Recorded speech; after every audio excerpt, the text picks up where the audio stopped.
Well, like always, I want to be completely honest with everybody, and here's something I didn't realize.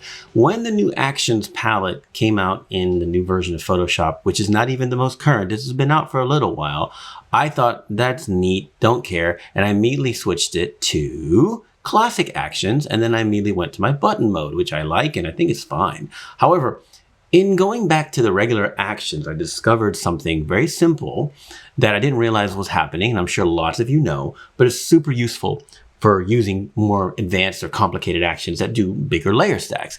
And that is the undo button, right? So let's say I'm here in Color Logic, which there's videos on Color Logic if you don't know how that works. But let's say I want to add a color grade. So I just, in this mode, I tap in NBP Frizzle, which creates a lot of layers. Boom, there they are, right? And then, yeah, normally there's a folder and you can just delete the folder. But sometimes with other actions that create multiple layers, when you go to undo it, you have to delete a lot of layers. It's not always obvious, or you click the wrong thing and you have to delete multiple times. Well, here's an undo button. And then you go to this one and then you can just say undo. And then you can go to this one and then you can just say undo.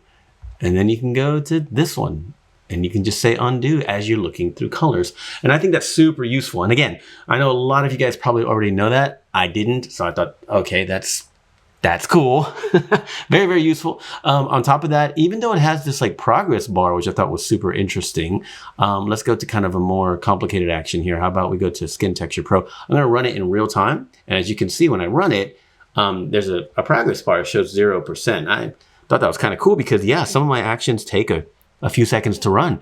Now it goes immediately to 75%. I guess that's accurate, but the amount of time that went by, which they're calling 75%, which the amount of time that's left does not end up adding up. Now, look, estimation algorithms, when it comes to things like this, progress bars have been have been inconsistent for decades. When we're downloading anything or running a process. So here it is. It says 100%, and it's still got many more steps to go. So I'm not entirely sure how that works. I'll look into it to see if there's some way to make an action more, I don't know, more useful with the progress bar. Because again, sitting at 100% for the majority of the run doesn't really make a lot of sense, does it? So that's still cool though. I like it. And this huge layer stack, we have an undo button and we can get rid of the entire thing.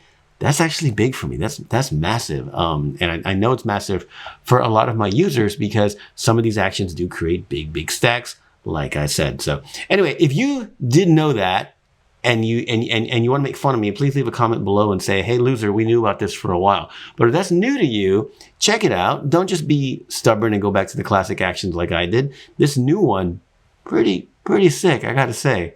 Hit play. Hit undo right there. Check this one. Don't like it, hit undo. Granted, you can keep doing the normal stuff like put it at 25% opacity or whatever. I didn't need to do that. And then hit editorial and stack another one on top. All that's normal. And you can still stack these layers and these looks like normal. But that undo button while you're looking through colors and looking through things, that is useful. Thanks, Adobe.